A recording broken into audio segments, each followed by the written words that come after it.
शिक्षा चिकित्सा भरपूर रोजगार है, उज्जवल भविष्य का यही तो मूल आधार है। विकास हो रहा है, उत्थान हो रहा है, प्रगति का द्वार खुला है, दशा दिशा भी बदल रहा है। विकास की नई गाथा लिख रहा है झारखंड, हमारा झारखंड, उभरता झारखंड, हमारा झारखंड, उभरता झारखंड।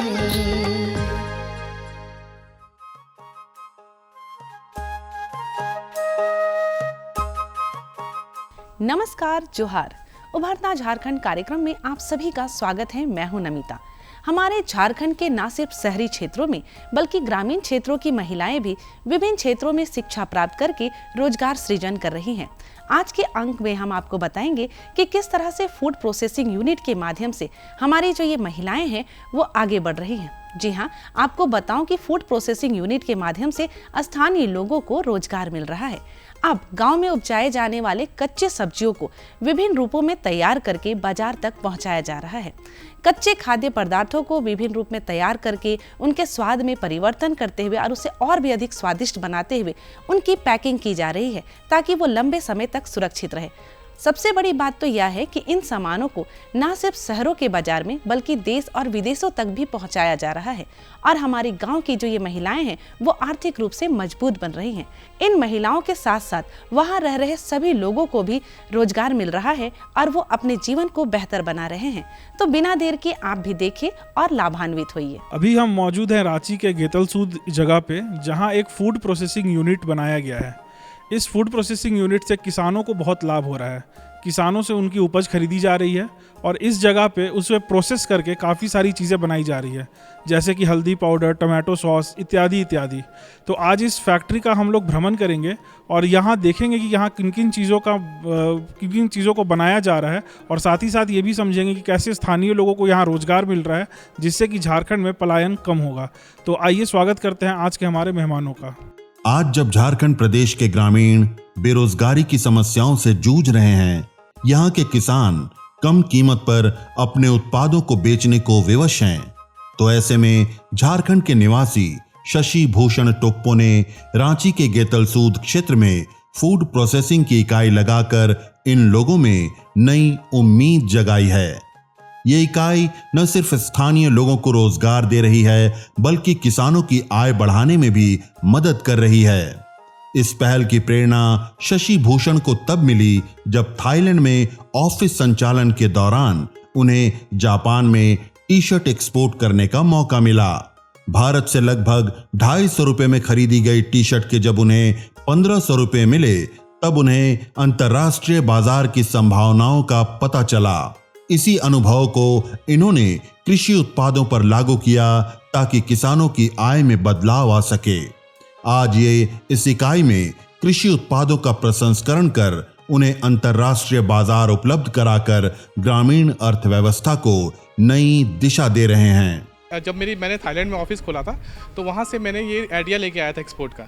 एक्चुअली क्या हुआ था, एक जापान में एक कंपनी आई हुई थी, उन्होंने चैंपियन का कुछ टी शर्ट मंगाया था मुझे से।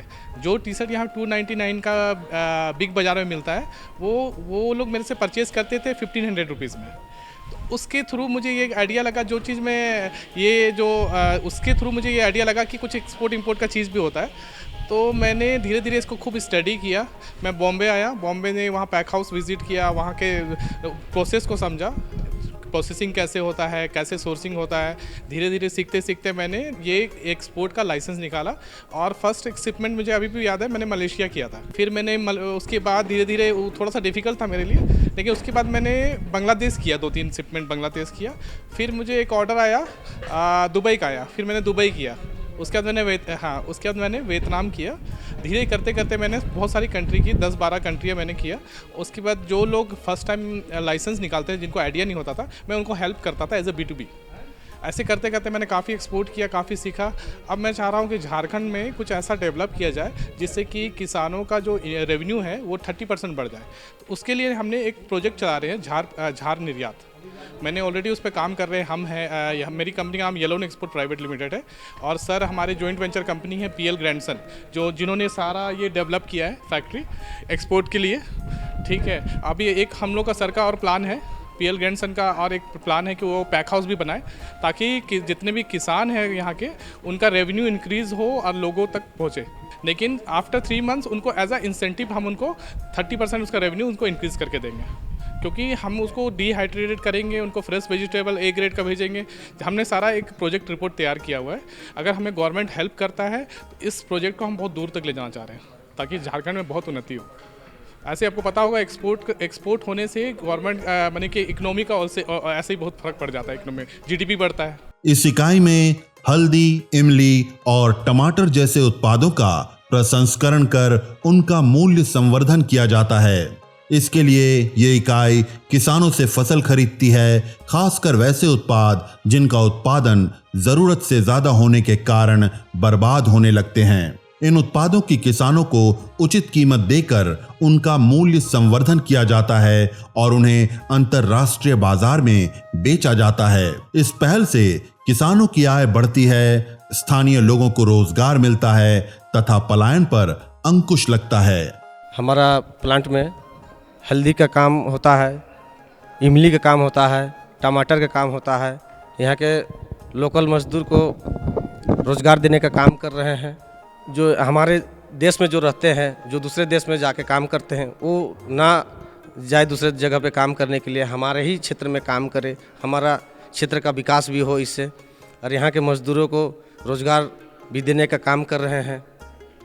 जैसे कि हमारे यहाँ से लोकल में ही हल्दी और सब्जियां आती है, उसको हम लोग मार्केट से ख़रीद कर और यहाँ पे ही उबालते हैं, पकाते हैं, सारा चीज़ काम करते हैं और हमारे मजदूर को रोज़गार भी देते हैं। जैसे कि मार्केट से हल्दी खरीद के लाते हैं, उसको उबालते हैं। सबसे पहले वॉश करते हैं, उसके बाद उबालते हैं। उबालने के बाद में उसको मशीन से छोटे छोटे काट करके उसको धूप में सुखा कर सूख जाने के बाद में वजन करने के बाद में हमारा जो मशीन है, हल्दी पीसने वाला मशीन, उस पर पीस कर 3 हमारे यहाँ जाली है। 1 नंबर जाली में थोड़ा दर्रा टाइप का होता है, दूसरे नंबर जाली पे थोड़ा हल्का महीन टाइप का होता है, तीसरे नंबर जो जाली में जो पूरी तरह से खाने के लायक पाउडर बन जाती है। टमाटर खरीद के लाते हैं मार्केट से, तो हमारे टमाटर को मशीन के द्वारा उसको चूर करते हैं, पल्प निकालते हैं। करने के बाद में जो स्टीम देने वाली हमारी मशीन है, उस मशीन देकर हम टमाटर सॉस बनाते हैं। और इमली है, इमली को पहले जो छिलका होता है, उसको छिलका को निकालने के बाद में उसको वॉश करते हैं। गर्म पानी से वॉश करने के बाद में मशीन में पल्प वाला मशीन जो है, उस पर पल्प निकालने के बाद में स्टीम देने वाली जो मशीन है, उस पर देकर हम इमली का पेस्ट बनाते हैं। इसके लिए मैंने BIT मिश्रा के साथ यहाँ का किसान की फसल को विदेश में कैसे भेजा जाए, वैल्यू एडिशन करने के लिए हमने ये काम शुरू किया है। मेरा टारगेट है कम से कम 5000 महिलाओं को रोज़गार मिल सके और इनकी कमाई दोगुनी हो सके। हम लोगों ने लघु वन उपज जैसे इमली हुआ, जैसे हल्दी हुआ, जंगली हल्दी हुआ और टमाटर हुआ, वेजिटेबल हुआ, इसको वॉशिंग कर कर, ग्रेडिंग कर कर, पैकिंग कर कर इसको एक्सपोर्ट करने की हम लोग की योजनाएं हैं।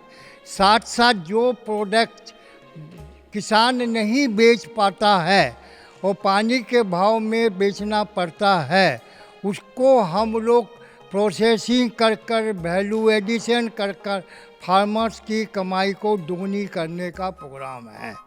हो सकता है दुगनी नहीं, तिगनी चौगनी भी हो जाए, लेकिन ये हम लोग का टारगेट है और इसके विषय पर हम लोग यहाँ पर काम कर रहे हैं।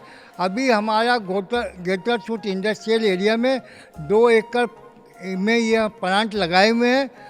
भविष्य के अंदर में हो सकता है हर डिस्ट्रिक्ट के अंदर में हम ऐसा प्लांट का प्रोविज़न करें अगर सरकार चाहेगी तो, जिससे कि हर डिस्ट्रिक्ट में वहाँ पर काम मिल सके, किसानों की आमदनी दुगनी हो सके, झारखंड के प्रोडक्ट को विदेश में स्थान मिल सके, फॉरेन करेंसी मिल सके।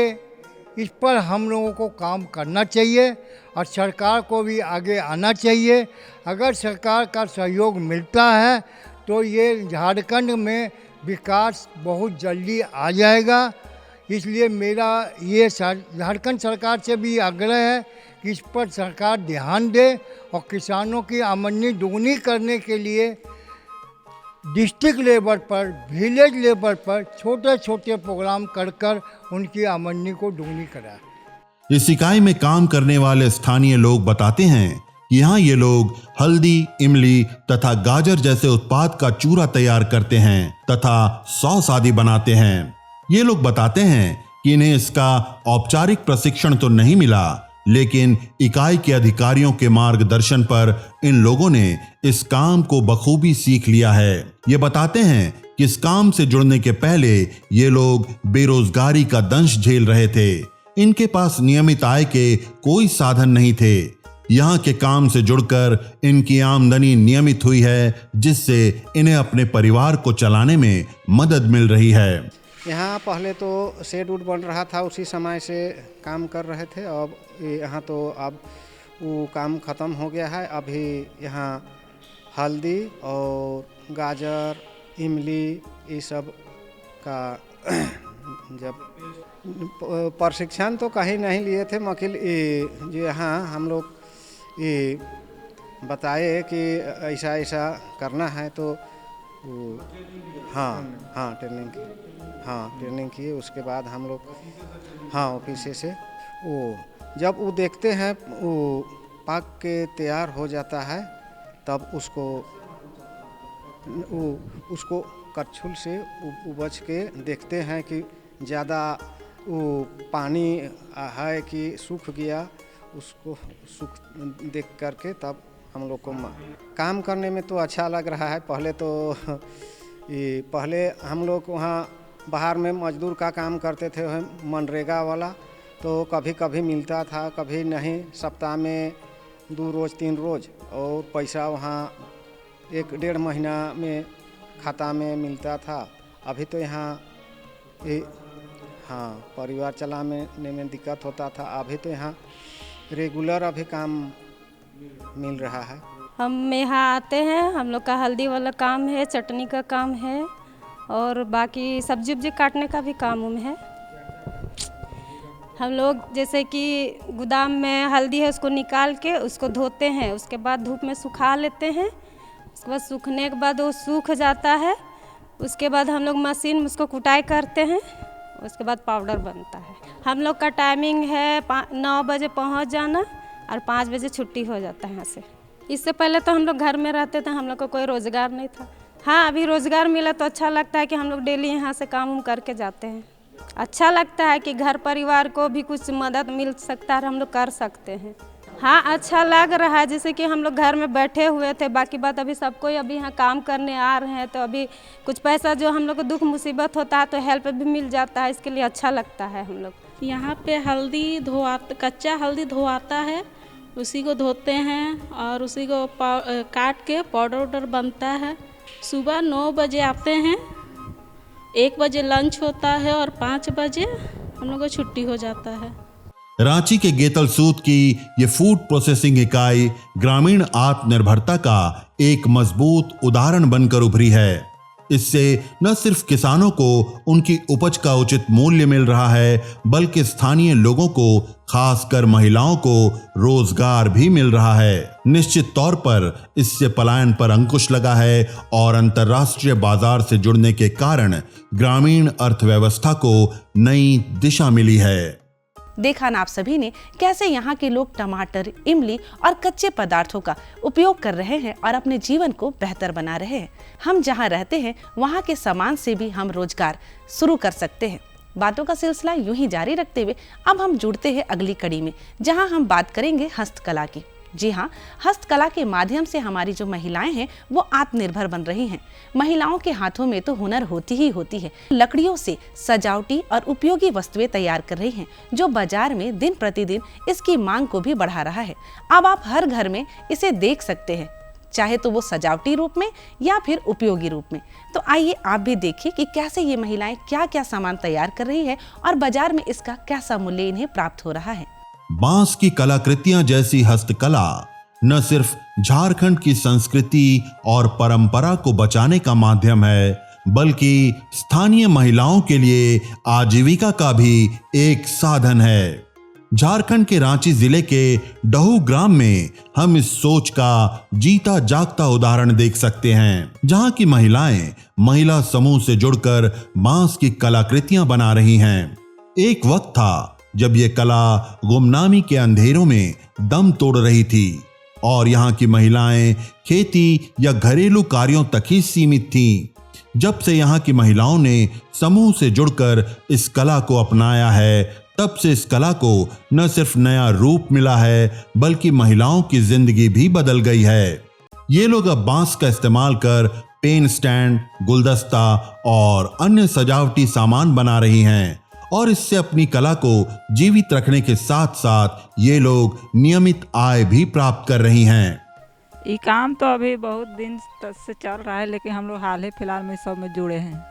अभी तो गुलदस्ता ये सब, पेन स्टेपनी सब, चाय रखने वाला सब बना देते हैं। अभी पहले ऐसे ही खेती बाड़ी सब करते थे, बेरोजगारी ऐसे ही घर जगह रहते थे। काहे कि इसमें अभी बेनिफिट है ज़्यादा, इसलिए इसी को और बेगारी रहते हैं घर में तो क्या करेंगे फालतू रह के। ऐसे ही बच्चा सबका बेनिफिट अथी होगा तो पढ़ाई लिखाई सब में सीख के इसको मार्केटिंग करना होगा। अभी यही पेन स्टैंड सब बनाते थे, गुलदस्ता ये सब। कहीं कहीं मेला उला लगता है, उस सब में ले जाते हैं मार्केटिंग। उसमें 20 से 25 सामान तक बनता। सामान 500 600 एक ठो सामान का बिक्री। यह सब बिक्री मन करिए ला, जैसन अपन संग में बनाइए ला। आधा बनाए ना आधा बेचे जाए ना। बहुत मेहनत है इकर बनाए में, मेहनत भी है यार पैसा भी है। तो सब दीदी मन में बैठ के बनाई ला, एकरे में सीखे ना। और नवा नवा एखन पुतः मन तो नहीं न सीखे, आस्ते आस्ते सीखबे हमने और करबे। और ये बाँस काम में बढ़िया लागल सब कोई। अब बाँस काठ पहले कर तो सस्ता रहे से चलत रहे, आजकल महंगा होलक तो कैसे चली। से ले यह सबके बनाई ला सब कोई। और आधा बाहर जाए ना साथ में बेचे। पहले तो अथी 50 रुपया एगो के बेचत रही, अब हो गए एगो सूप कर 150। हाँ तो अभी खे बनाई ला, उमन के नहीं बनाई ला है। इकर में फायदा है, कम लागल कि इकर में ज़्यादा मेहनत है। छुआ पुता के शादी ब्याह करे ना, पढ़ा थी ला, लिखा थी ला, घर दूरा चला थी ला। यह काम तो हम लोग गांव में बहुत दिन से चलते आ रहा है, लेकिन हम लोग हाल ही फिलहाल में इस काम को शुरुआत किए हैं। काहे कि हम लोग बेरोजगार रहते थे बैठल, तो हम लोग इधर आते थे तो देखते थे काम उम इसको करने के लिए करते हुए। तो हम लोग भी शुरुआत इसी से सोचते हैं कि बेरोजगार बैठल रहते हैं तो हम लोग भी 1-2 पैसा अपना कमाएं घर उर चलाने के लिए। और जगह जाता है बाहर तो हम लोग नहीं जाने सकते हैं, तो यही लेते जाते हैं सामान वामान को बेचने के लिए। काहे कि बाहर हम लोग जाने नहीं सकते हैं, इसीलिए हम लोग घर में रहते हैं। तो सोचते हैं यही सब करेंगे, अपना काम उम निपटा के थोड़ा बहुत करके। समूह से जुड़ी महिलाएं बताती हैं कि यहाँ इन लोगों ने बांस की कलात्मक वस्तुओं का निर्माण सीखा है। पहले ये लोग बेरोजगार थीं और अपना वक्त यूं ही बर्बाद कर दिया करती थीं। अब यहाँ इन लोगों ने मशीन तथा औजार की मदद से बांस की कलाकृतियां बनाना सीखा है। ये लोग इसे झारखंड तथा बिहार जैसे राज्यों के मेले में बेचकर 40 से 50 हजार रुपए सालाना कमा ले रही हैं। इससे इनकी जीवन शैली तो बदली ही है, साथ ही साथ बच्चों की पढ़ाई का स्तर भी ऊंचा उठा है। ये लोग अब समूह से ऋण लेकर इसका विस्तार करना चाहती हैं। हम लोग यहाँ बनाते हैं। जब दीदी बना रही थी ना, उस समय हम लोग आते थे, सीखते थे दीदी को, और बोले कि दीदी हम लोग को भी सिखाइए ये काम, हम लोग भी करेंगे, बेरोजगार रहते हैं। और दीदी से जब आने लगे तब दीदी बोली कि ऐसा ऐसा करना है, और दीदी से सीखे। उसके बाद दीदी हम लोग को, जब हम लोग के पास हथियार भी नहीं था, जैसे काटते हैं आरी, कतुआ हो गया, बहुत तरह तरह का मशीन है इसमें। उस मशीन से दीदी भैया के द्वारा से सीखे, उसी से हथियार भी मिला हम लोग को, उसमें काटते हैं आरी से, कतुआ से भी, और बनाते हैं उसी से, छीलते हैं। बहुत तरह तरह का आइटम इसमें बनाते हैं हम लोग और बेचने जाते हैं दीदी के साथ में। अकेले तभी नहीं जाते हैं, लेकिन दीदी का साथ में हम लोग जाते हैं बेचने के लिए। खादी मेला हो गया जैसे में, फिर गए थे अबर फिलहाल में गए थे बिहार नवीनगर, वहाँ बहुत बड़ा मेला लगा था, वहाँ गए थे। और इधर सिमडेगा तरफ गए थे। फिर फिलहाल में मेला लगा था यहाँ क्या बोलते हैं मनातू में, वहाँ गए थे।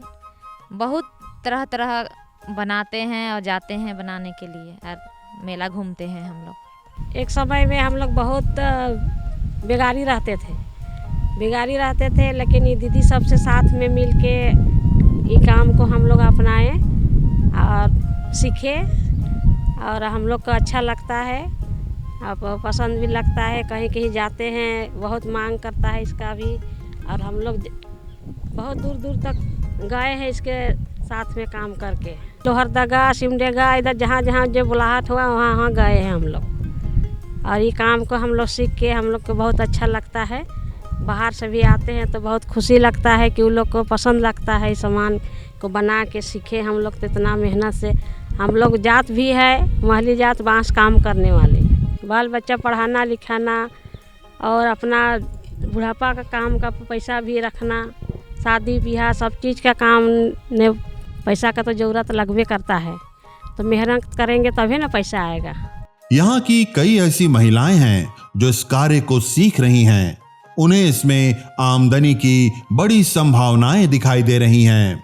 ये लोग बताती हैं कि इस कार्य को सीखने से न सिर्फ उनकी पारंपरिक कला जीवित रहेगी, बल्कि उन्हें एक निश्चित आमदनी भी प्राप्त होगी। फिर इसके माध्यम से अपनी पहचान अंतर्राष्ट्रीय स्तर तक भी बनाई जा सकती है। और ये काम हम नया देख रहे हैं, देख के सीखना चाहते हैं। चाची सब करती है तो सीखना चाहते हैं, हम भी कुछ करना चाहते हैं, कुछ बनाना चाहते हैं, अपना हाथ में हुनर लेना चाहते हैं। ये सब भी अच्छा काम है, अपना खुद के लिए फ़ायदा है, खुद से पैसा कमाने का हुनर है, अच्छा काम है, अच्छा पैसा का है इसमें। फ़िलहाल ही अभी देख रहे हैं तो सीख रहे हैं, अभी तक तो कुछ नहीं सीखे हैं, सीख रहे हैं कुछ बनाने के लिए। फल ट्रे सब, सब्जी ट्रे सब, फूल गुलदस्ता सब, आगे यही सब करेंगे, सीखेंगे, नया नया डिज़ाइन सीखेंगे। एक महिला को कमाना बहुत ज़रूरी है, वही पैसा से घर चलाना होता है, हर चीज़ करना होता है, हर बच्चा सबको पढ़ाना लिखाना वही पैसा से, खुद का पैसा कमाना बहुत बहुत ज़रूरी है। मैं 8-10 साल की थी तब मेरे मम्मी पापा ये करते थे, तो मुझे ये देख के बहुत अच्छा लगा जब मैंने देखा कि वो लोग एक से दूसरे जगह जा रहे हैं, इस काम को दूसरे को सिखा रहे हैं, उन लोग को घूमने का भी मौका मिल रहा है, और ये काम से वो लोग अभी नेशनल इंटरनेशनल तक वो लोग पार्टिसिपेट किए हैं। तो मुझे बहुत अच्छा लगा कि वो लोग को बिना अपना पैसा खर्चा किए हुए एक से दूसरे जगह जाने का, अलग अलग आदमियों को जानने का और समझने का, और उनके कल्चर को जानने और समझने के बारे में उन्हें पता चला। ये मुझे अच्छा लगा क्योंकि इसमें स्किल है, और स्किल में अब आगे चल के बहुत सारी टाइम में हम लोग को इसमें स्किल से बहुत जगह हम लोग आगे जा सकते हैं। लेकिन अगर पढ़ाई करते हैं या जॉब की तैयारी करते हैं तो एक लिमिट खर्चा या पैसा तक ही रुक सकते हैं। लेकिन अगर हमारे हाथ में स्किल है तो हम लोग इसे अपने स्टेट, कंट्री, इंटरनेशनल तक हम लोग जा सकते हैं। देखिए, ये काम तो हम लोग का पूर्वज से चल आया है, लेकिन पहले सूप खांची बनाते थे तो उसमें बहुत बिक्री बटा कम होता था। आज अगर हम चाहेंगे कि वो काम करेंगे और हम बाल बच्चा पढ़ाए लिखाए या अच्छी तरह से रोजी रोटी, तो मेरा कभी नहीं होगा। लेकिन जब मेरा बाल बच्चा हो गया तो ही समय हम अपना दिशा चुने कि भाई आप क्या करें, कैसे बाल बच्चा पालेंगे, कैसे मेरा रोजी रोटी चलेगा। तो वही समय से हम एक बना लिए दिशा कि चलिए अब हमको यही काम करना है, यही काम करना है बोल के फिर ही काम के हम अपना लिए। पहले तो हम भी ऐसे बेगारी थे जहाँ पर 4 महिला 10 महिला का झुंड रहता था, वहाँ पर हम बैठ के समय बिता देते थे।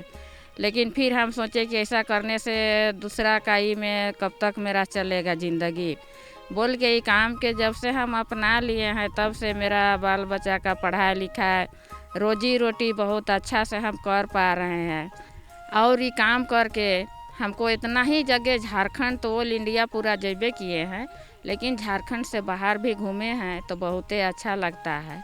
बांस की कलाकृतियां न सिर्फ पारंपरिक कला को संजोने का माध्यम है, बल्कि स्थानीय महिलाओं को आत्मनिर्भर बनाने का भी साधन है। डहू ग्राम की महिलाओं के लिए ये कलाकृति उनके जीवन को बदलने का काम कर रही है।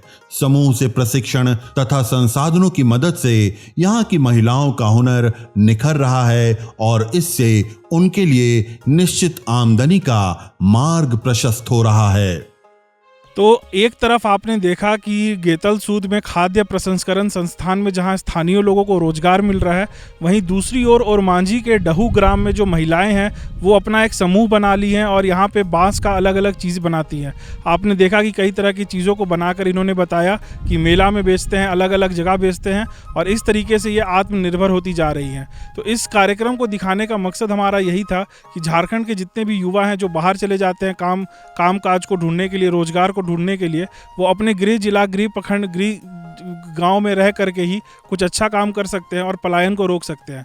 तो इसी संदेश के साथ अब हम आपसे इजाज़त लेना चाहेंगे और हम मिलेंगे आपसे अगले कार्यक्रम में। तब तक के लिए नमस्कार, जोहार। देखा ना आप सभी ने, काम करना है तो इच्छा से करो और इच्छा से की गई काम में सफलता मिलती ही मिलती है।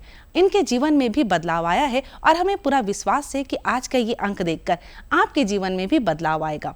अब समय हो गया है आपसे विदा लेने का। हम लेंगे आपसे इजाजत ताकि अगले अंक में पुनः हम आपसे यूं ही बातें करें, नई नई जानकारियां आप तक पहुंचाएं और अपने झारखंड के विकास के बारे में आपको बताएं। तब तक के लिए आप मुझे और हमारी पूरी टीम को इजाजत दीजिए। नमस्कार, जोहार। विकास की नई गाथा लिख रहा है झारखंड, हमारा झारखंड, उभरता झारखंड, हमारा झारखंड, उभरता झारखंड।